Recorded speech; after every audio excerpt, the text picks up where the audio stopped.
So here is an interesting article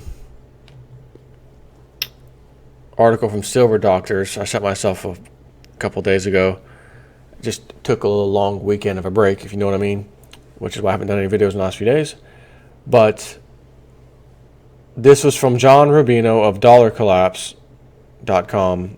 They did an interview with him. I'm going to link this because at the bottom they've got the YouTube interview.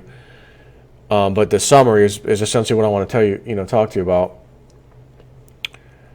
So he says, and this is from the Daily Coin, I guess they did it, but anyways. It says, I sat down with John Rubino, Dollar Collapse, which is dollarcollapse.com, to discuss the current state of our economic world. In a very lively conversation, we hit some of the more pressing items of the day. John has done a fantastic job of documenting the demise of the dollar since he co-authored The Collapse of the Dollar with James Turk back in 2004. John's insights and analysis are top shelf and should be on everyone's list of people to follow. How many emergency or secret meetings do the central planners around the world need to have before the citizens of the respective countries begin to fully understand and take notice that something is very, very wrong? This year alone, there have been several off-calendar meetings with at least one or more now added to the docket.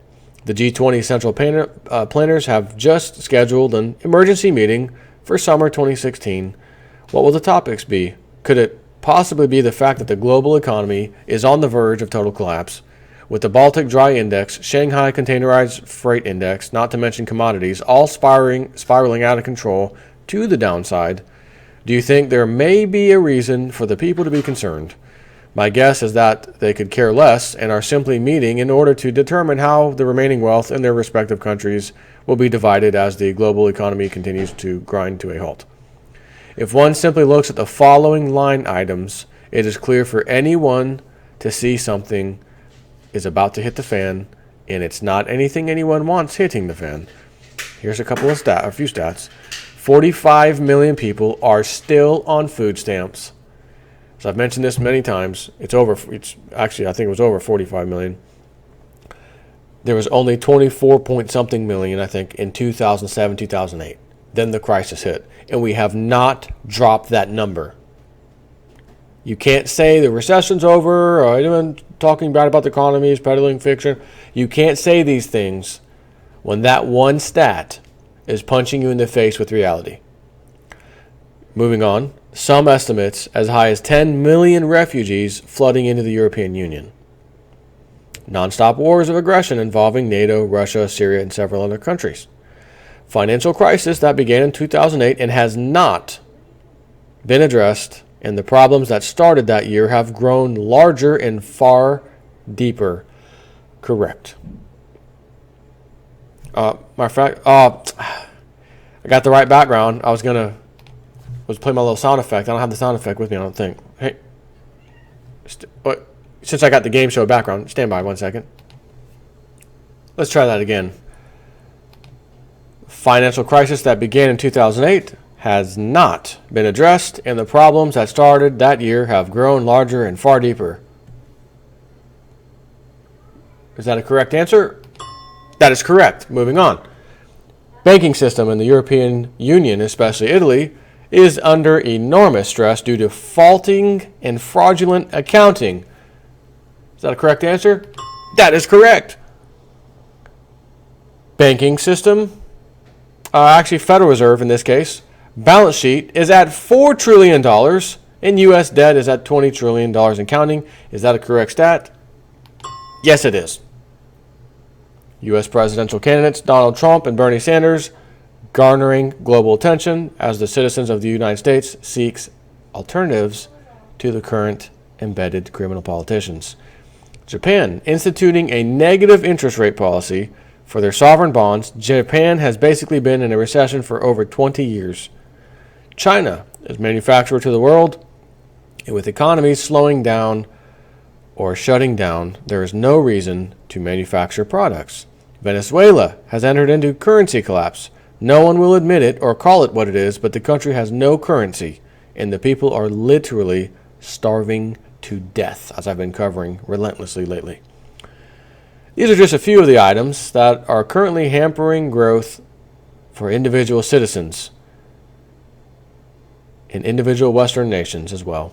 Currently, there are just too many holes that need to be filled, and the central bankers are losing control, and the people are losing faith in the narratives they are being fed.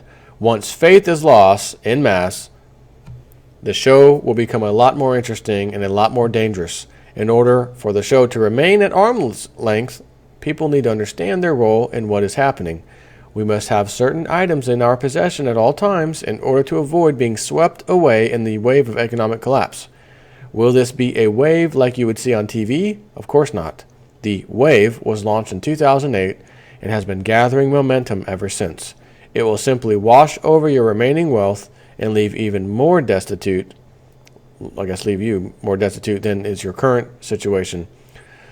Silver, gold, and lead, and I'm assuming he means bullets, are must-haves for the rising tide of uncertainty. Long-term food storage and the usual storable items that make your house a home need to be at the top of the list. There is plenty of information to help you get your house in order, and there has never been a better time to keep the shelves stocked than right now. Will this implode tomorrow or next week or next month? Who's to say? What can be said is this: it is happening. Your wealth is being drained at this moment. The central planners are absolutely terrified of something, otherwise the continual emergency or secret meetings would have stopped by now. When an animal senses danger, they become irrational. Their behavior becomes erratic, and their actions unpredictable.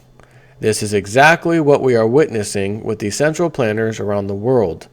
It is time to begin taking these signs seriously and putting into place personal protection at all levels in order to weather the storm.